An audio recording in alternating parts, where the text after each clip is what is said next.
El conflicto de los siglos.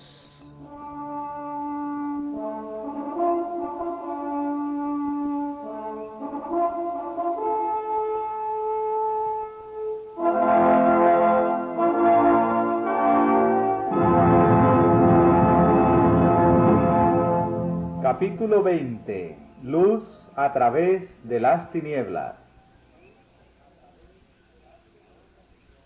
La obra de Dios en la tierra presenta, siglo tras siglo, sorprendente analogía en cada gran movimiento reformatorio o religioso. Los principios que rigen el trato de Dios con los hombres son siempre los mismos. Los movimientos importantes de hogaño concuerdan con los de antaño, y la experiencia de la Iglesia en tiempos que fueron encierran lecciones de gran valor para los nuestros.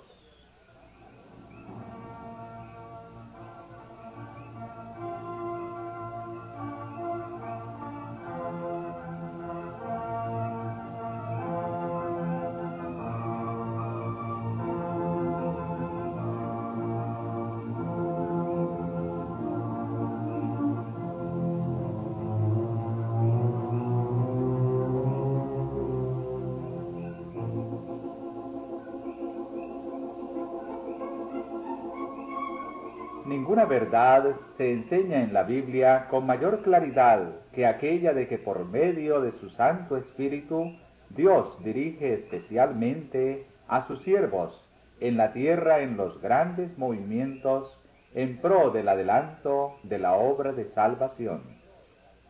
Los hombres son, en mano de Dios, instrumentos de los que Él se vale para realizar sus fines de gracia y misericordia. Cada cual tiene su papel que desempeñar. A cada cual le ha sido concedida cierta medida de luz adecuada a las necesidades de su tiempo y suficiente para permitirle cumplir la obra que Dios le asignó. Sin embargo, ningún hombre, por mucho que le haya honrado el cielo, alcanzó jamás a comprender completamente el gran plan de la redención, ni siquiera a apreciar debidamente el propósito divino en la obra para su propia época. Los hombres no entienden por completo lo que Dios quisiera cumplir por medio de la obra que les da que hacer. No entienden en todo su alcance el mensaje que proclaman en su nombre.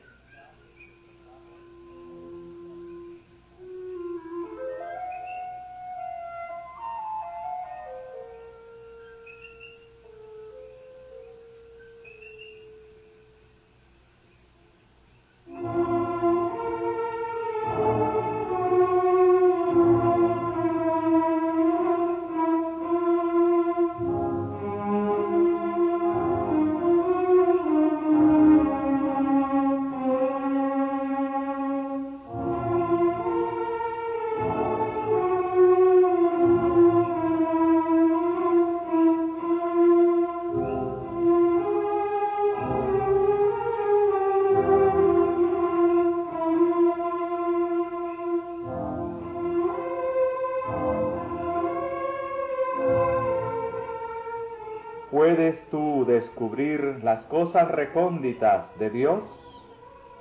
¿Puedes hasta lo sumo llegar a conocer al Todopoderoso? Mis pensamientos no son vuestros pensamientos, ni vuestros caminos son mis caminos, dice Jehová. Porque como los cielos son más altos que la tierra, así mis caminos son más altos que vuestros caminos, y mis pensamientos que vuestros pensamientos. Yo soy Dios, y no hay ninguno como yo, que declaro el fin desde el principio, y desde la antigüedad cosas aún no hechas.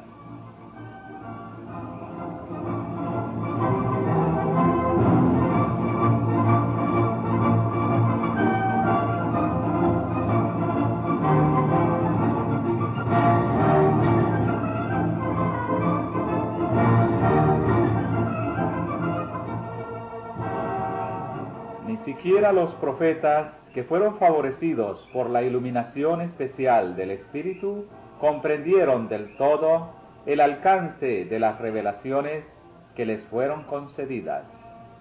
Su significado debía ser aclarado de siglo en siglo, a medida que el pueblo de Dios necesitase la instrucción contenida en ellas.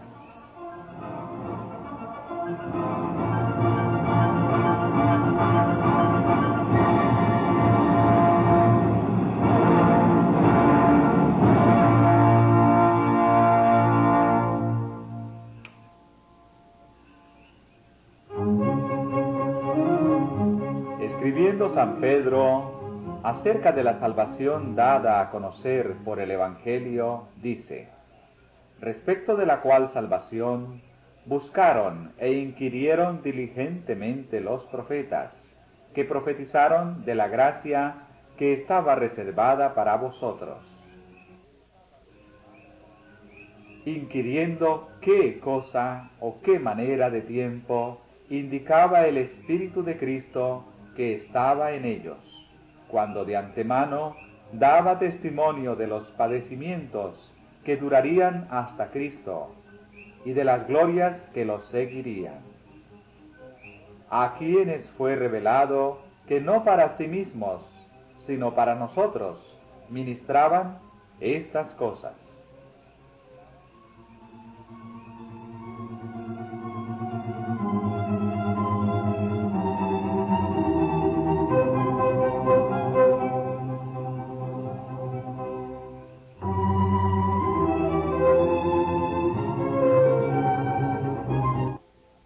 No obstante, a pesar de no haber sido dado a los profetas que comprendiesen enteramente las cosas que les fueron reveladas, procuraron con fervor toda la luz que Dios había tenido a bien manifestar. Buscaron e inquirieron diligentemente, inquiriendo qué cosa o qué manera de tiempo indicaba el Espíritu de Cristo que estaba en ellos. Qué lección para el pueblo de Dios en la era cristiana, para cuyo beneficio estas profecías fueron dadas a sus siervos, a quienes fue revelado que no para sí mismos, sino para nosotros, ministraban estas cosas. Considerad a esos santos hombres de Dios que buscaron e inquirieron diligentemente tocante a las revelaciones que les fueron dadas para generaciones que aún no habían nacido. Comparad su santo celo con la indiferencia con que los favorecidos en edades posteriores trataron este don del cielo. ¡Qué censura contra la apatía, amiga de la comodidad y de la mundanalidad, que se contenta con declarar que no se pueden entender las profecías!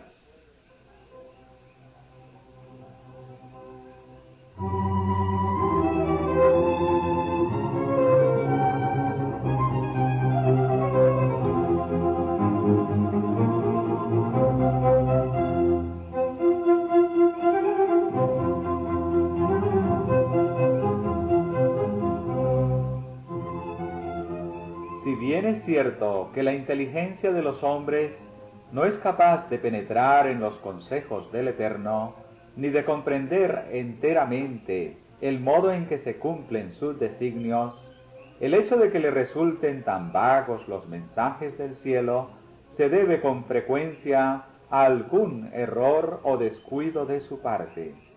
A menudo la mente del pueblo y hasta de los siervos de Dios es ofuscada por las opiniones humanas, las tradiciones y las falsas enseñanzas de los hombres, de suerte que no alcanzan a comprender más que parcialmente las grandes cosas que Dios reveló en su palabra. Así les pasó a los discípulos de Cristo cuando el mismo Señor estaba con ellos en persona. Su espíritu estaba dominado por la creencia popular de que el Mesías sería un príncipe terrenal, que exaltaría a Israel a la altura de un imperio universal, y no pudieron comprender el significado de sus palabras cuando les anunció sus padecimientos y su muerte.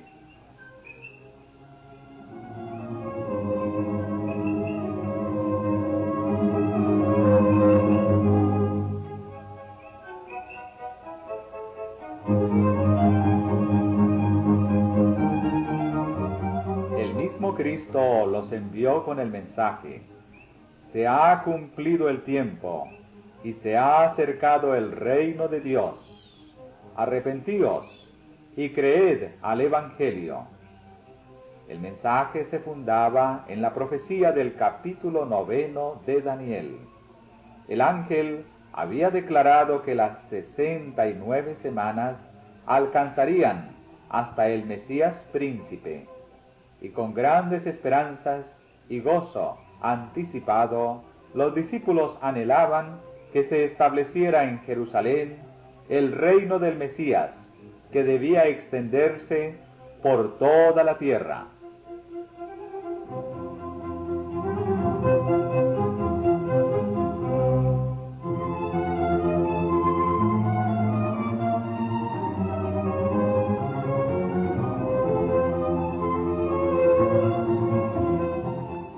Predicaron el mensaje que Cristo les había confiado, aun cuando ellos mismos entendían mal su significado. Aunque su mensaje se basaba en Daniel 9:25, no notaron que, según el versículo siguiente del mismo capítulo, el Mesías iba a ser muerto. Desde su más tierna edad, la esperanza de su corazón se había cifrado en la gloria de un futuro imperio terrenal, y eso les cegaba la inteligencia con respecto tanto a los datos de la profecía como a las palabras de Cristo.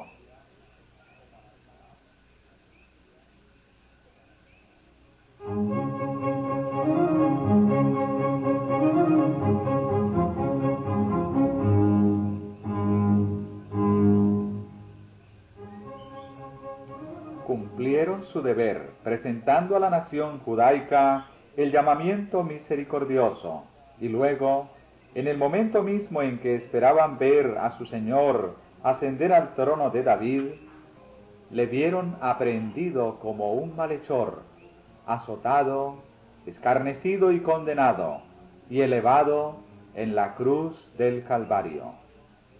¡Qué desesperación y qué angustia no desgarraron los corazones de esos discípulos durante los días en que su Señor dormía en la tumba!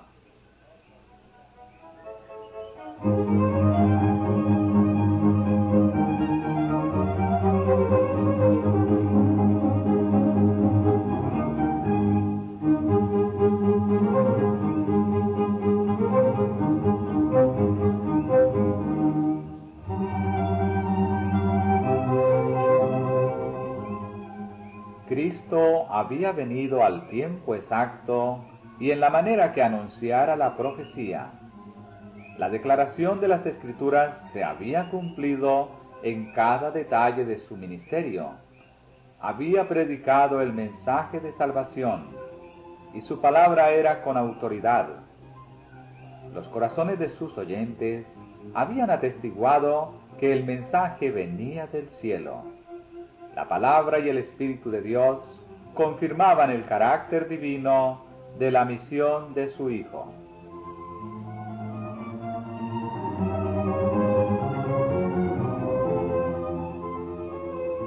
Los discípulos seguían aferrándose a su amado Maestro con afecto indisoluble, y sin embargo, sus espíritus estaban envueltos en la incertidumbre y la duda.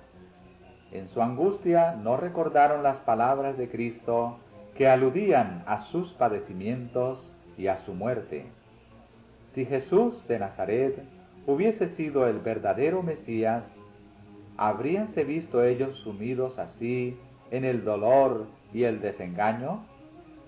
Tal era la pregunta que les atormentaba el alma mientras el Salvador descansaba en el sepulcro durante las horas desesperanzadas de aquel sábado que medió entre su muerte y su resurrección.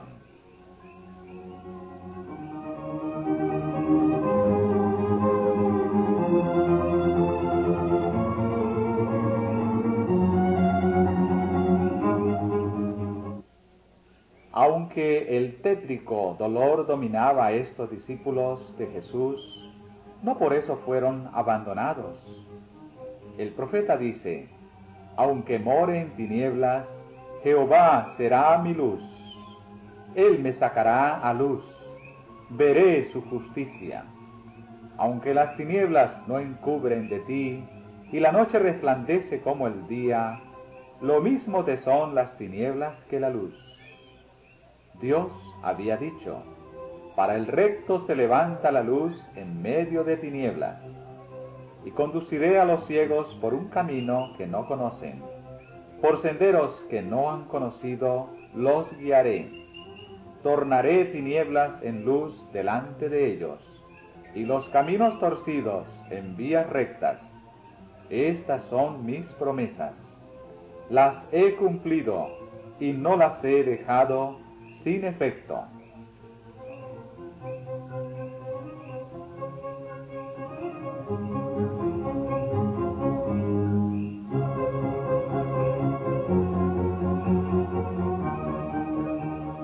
Lo que los discípulos habían anunciado en nombre de su Señor era exacto en todo sentido, y los acontecimientos predichos estaban realizándose en ese mismo momento. Se ha cumplido el tiempo y se ha acercado el reino de Dios.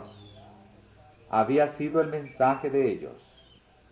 Transcurrido el tiempo, las 69 semanas del capítulo 9 de Daniel, que debían extenderse hasta el Mesías, el ungido, Cristo, había recibido la unción del Espíritu después de haber sido bautizado por Juan en el Jordán, y el reino de Dios, que habían declarado estar próximo, fue establecido por la muerte de Cristo.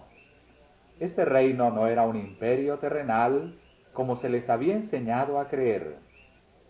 No era tampoco el reino venidero e inmortal que se establecerá cuando el reino y el dominio y el señorío de los reinos por debajo de todos los cielos será dado al pueblo de los santos del Altísimo. Ese reino eterno en que todos los dominios le servirán y le obedecerán a él. La expresión reino de Dios, tal cual la emplea la Biblia, significa tanto el reino de la gracia como el de la gloria. El reino de la gracia es presentado por San Pablo en la epístola a los Hebreos. Después de haber hablado de Cristo como del intercesor que puede compadecerse de nuestras flaquezas, el apóstol dice: lleguémonos pues confiadamente al trono de la gracia, para alcanzar misericordia y hallar gracia. El trono de la gracia representa el reino de la gracia, pues la existencia de un trono envuelve la existencia de un reino. En muchas de sus parábolas, Cristo emplea la expresión el reino de los cielos para designar la obra de la gracia divina en los corazones de los hombres.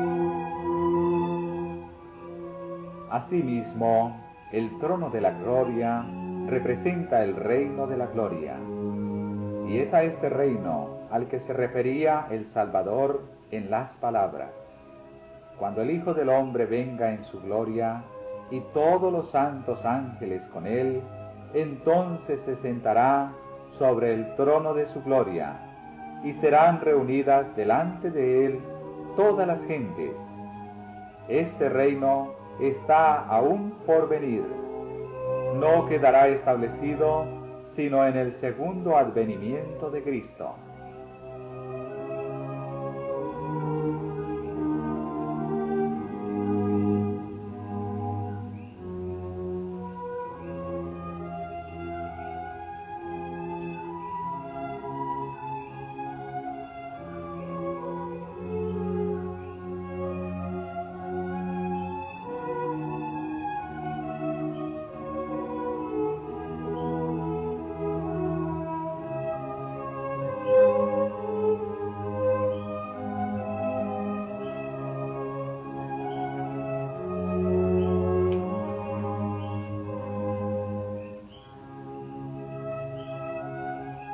El reino de la gracia fue instituido inmediatamente después de la caída del hombre, cuando se ideó un plan para la redención de la raza culpable. Este reino existía entonces en el designio de Dios y por su promesa, y mediante la fe los hombres podían hacerse sus súbditos. Sin embargo, no fue establecido en realidad hasta la muerte de Cristo. Aún después de haber iniciado su misión terrenal, el Salvador, cansado de la obstinación e ingratitud de los hombres, habría podido retroceder ante el sacrificio del Calvario. En Getsemaní, la copa del dolor le tembló en la mano. Aún entonces hubiera podido enjugar el sudor de sangre de su frente y dejar que la raza culpable pereciese en su iniquidad. Si así lo hubiera hecho, no habría habido redención para la humanidad caída. Pero cuando el Salvador hubo rendido la vida y exclamado en su último aliento, «Consumado es», entonces el cumplimiento del plan de la redención quedó asegurado. La promesa de salvación hecha a la pareja culpable en el Edén quedó ratificada. El reino de la gracia, que hasta entonces existiera por la promesa de Dios, quedó establecido.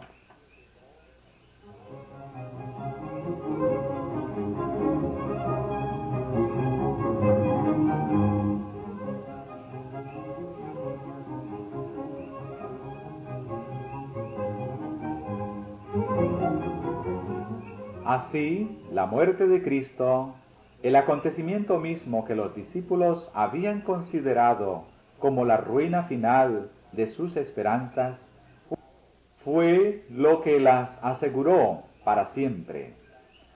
Si bien es verdad que esa misma muerte fue para ellos cruel desengaño, no dejaba de ser la prueba suprema de que su creencia había sido bien fundada.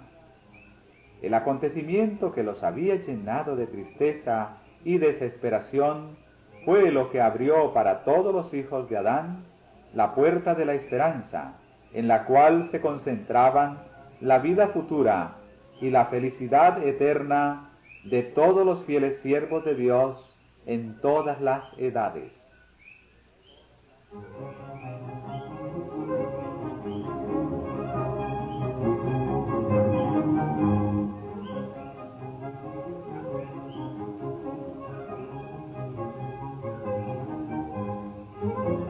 Los designios de la misericordia infinita alcanzaban a cumplirse hasta por medio del desengaño de los discípulos.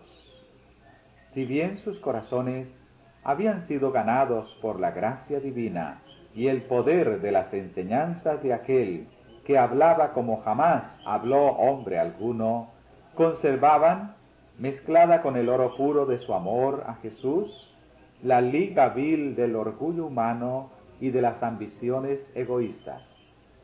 Hasta en el aposento de la cena pascual, en aquella hora solemne en que su maestro estaba entrando ya en las sombras de Getsemaní, hubo también entre ellos una contienda sobre quién de ellos debía estimarse como el mayor. No veían más que el trono, la corona y la gloria, cuando lo que tenían delante era el oprobio y la agonía del huerto, el pretorio y la cruz del Calvario. Era el orgullo de sus corazones, la sed de gloria mundana, lo que les había inducido a adherirse tan tenazmente a las falsas doctrinas de su tiempo, y a no tener en cuenta las palabras del Salvador que exponían la verdadera naturaleza de su reino y predecían su agonía y muerte. Y estos errores remataron en prueba, dura pero necesaria, que Dios permitió para escarmentarlos.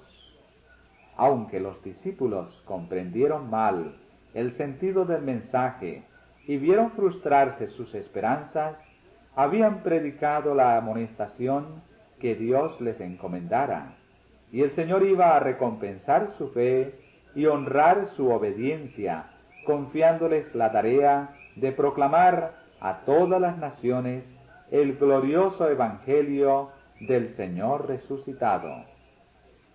Y al fin de prepararlos para esta obra, había permitido que pasaran por el trance que tan amargo les pareciera.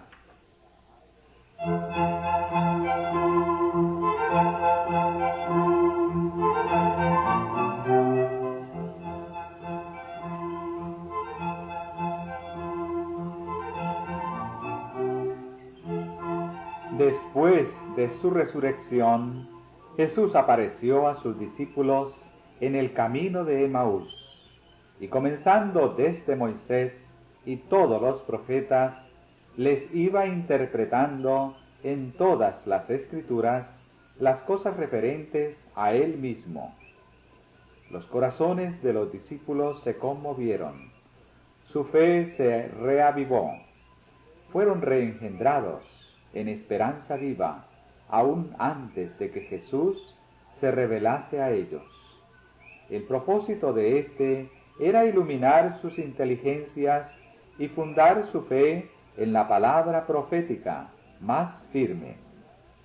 Deseaba que la verdad se arraigase firmemente en su espíritu, no sólo porque era sostenida por su testimonio personal, sino a causa de las pruebas evidentes suministradas por los símbolos y sombras de la ley típica y por las profecías del Antiguo Testamento. Era necesario que los discípulos de Cristo tuviesen una fe inteligente, no sólo en beneficio propio, sino para comunicar al mundo el conocimiento de Cristo. Y como primer paso en la comunicación de este conocimiento, Jesús dirigió a sus discípulos a Moisés y todos los profetas. Tal fue el testimonio dado por el Salvador resucitado en cuanto al valor e importancia de las Escrituras del Antiguo Testamento.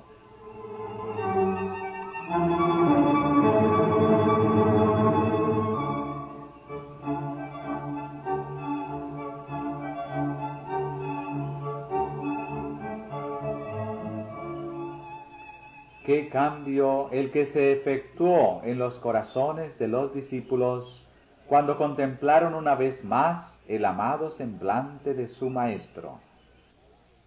En un sentido más completo y perfecto que nunca antes, habían hallado a aquel de quien escribió Moisés en la ley y asimismo los profetas.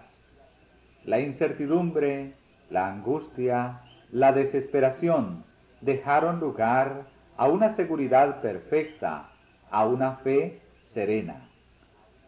Qué mucho entonces que después de su ascensión ellos estuviesen siempre en el templo alabando y bendiciendo a Dios.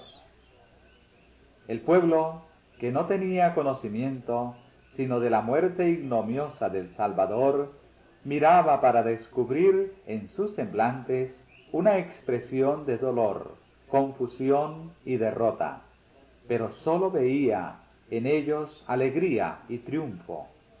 ¡Qué preparación la que habían recibido para la obra que les esperaba!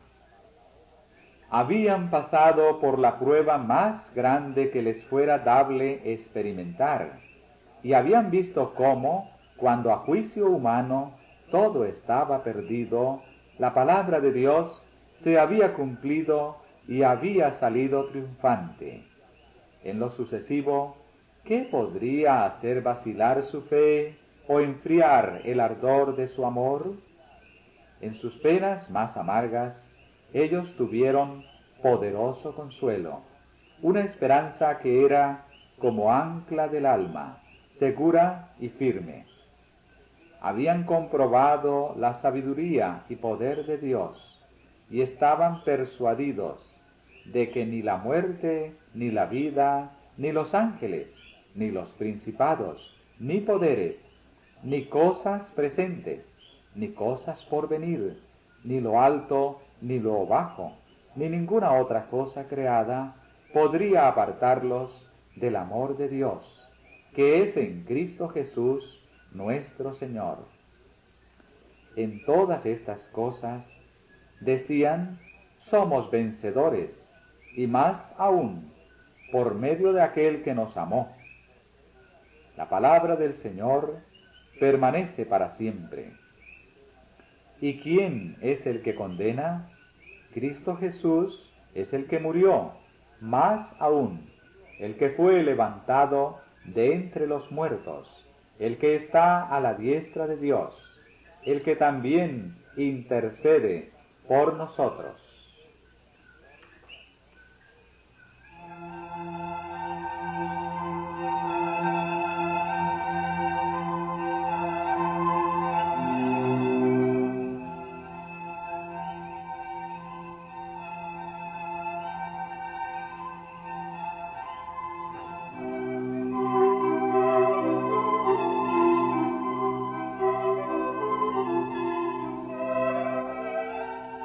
El Señor dice, nunca jamás será mi pueblo avergonzado. Una noche podrá durar el lloro, mas a la mañana vendrá la alegría. Cuando en el día de su resurrección estos discípulos encontraron al Salvador y sus corazones ardieron al escuchar sus palabras, cuando miraron su cabeza, sus manos y sus pies, que habían sido heridos por ellos, cuando antes de su ascensión Jesús les llevara hasta cerca de Betania, y levantando sus manos para bendecirlos, les dijera, id por todo el mundo, predicad el Evangelio a toda criatura, y agregara, he aquí, yo estoy con vosotros todos los días, hasta el fin del mundo. Cuando en el día de Pentecostés descendió el Consolador prometido, y por el poder de lo alto que les fue dado, las almas de los creyentes se estremecieron con el sentimiento de la presencia de su Señor, que ya había ascendido al cielo. Entonces, aunque la senda que seguían, como la que siguiera su Maestro, fuera la senda del sacrificio y del martirio, ¿habrían ellos acaso cambiado el ministerio del Evangelio de gracia con la corona de justicia que habían de recibir a su venida por la gloria de un trono mundano que había sido su esperanza en los comienzos de su discipulado? Aquel que es poderoso para hacer infinitamente más de todo cuanto podemos pedir y aún pensar, les había concedido con la participación en sus sufrimientos la comunión de su gozo, el gozo de llevar muchos hijos a la gloria, dicha indecible, un peso eterno de gloria, al que, dice San Pablo, nuestra ligera aflicción, que no dura sino por un momento, no es digna de ser comparada.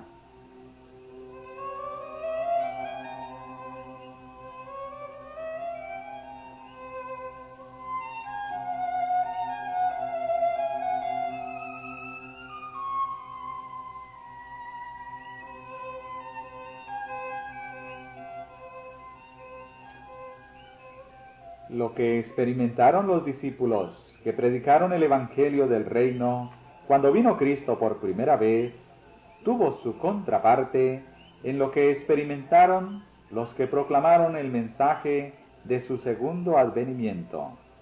Así como los discípulos fueron predicando, se ha cumplido el tiempo y se ha acercado el reino de Dios, así también Miller y sus asociados proclamaron que estaba a punto de terminar el periodo profético más largo y último de que habla la Biblia, que el juicio era inminente y que el reino eterno iba a ser establecido. La predicación de los discípulos en cuanto al tiempo se basaba en las 70 semanas del capítulo 9 de Daniel.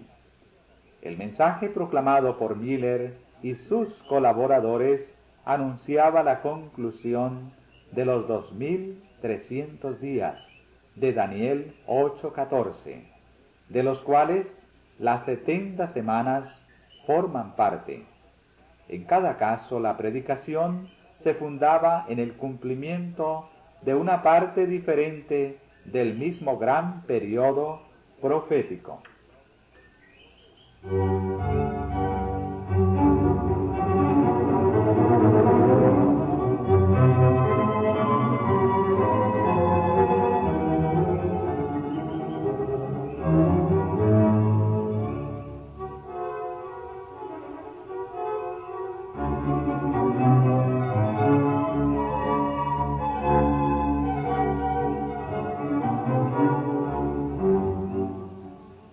Como los primeros discípulos, Guillermo Miller y sus colaboradores no comprendieron ellos mismos enteramente el alcance del mensaje que proclamaban.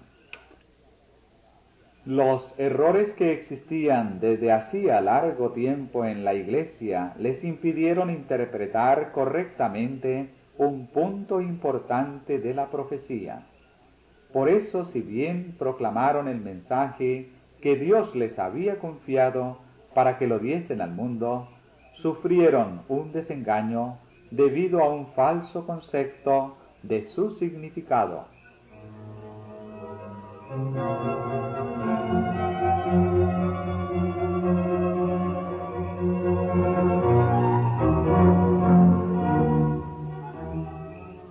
Al explicar Daniel 8:14, hasta 2300 tardes y mañanas, entonces será purificado el santuario, Miller, como ya lo hemos dicho, aceptó la creencia general de que la tierra era el santuario y creyó que la purificación del santuario representaba la purificación de la tierra por el fuego a la venida del Señor.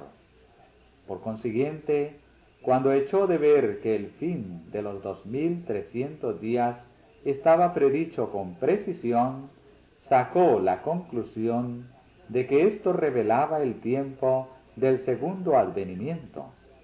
Su error provenía de que había aceptado la creencia popular relativa a lo que constituye el santuario.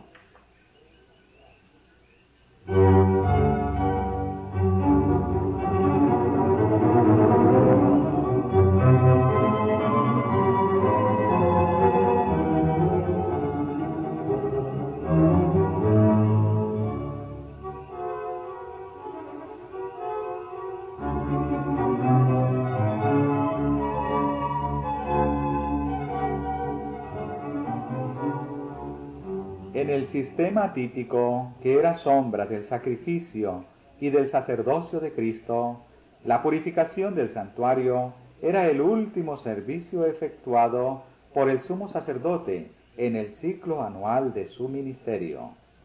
Era el acto final de la obra de expiación, una remoción o apartamiento del pecado de Israel.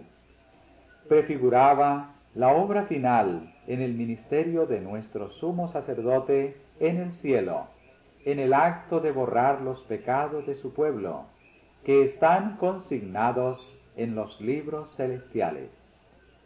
Este servicio envuelve una obra de investigación, una obra de juicio, y precede inmediatamente la venida de Cristo, en las nubes del cielo con gran poder y gloria, pues cuando Él venga, la causa de cada uno habrá sido fallada. Jesús dice, mi galardón está conmigo, para dar la recompensa a cada uno según sea su obra. Esta obra de juicio, que precede inmediatamente al segundo advenimiento, es la que se anuncia en el primer mensaje angelical de Apocalipsis 14:7. Temed a Dios y dadle honra, porque ha llegado la hora de su juicio.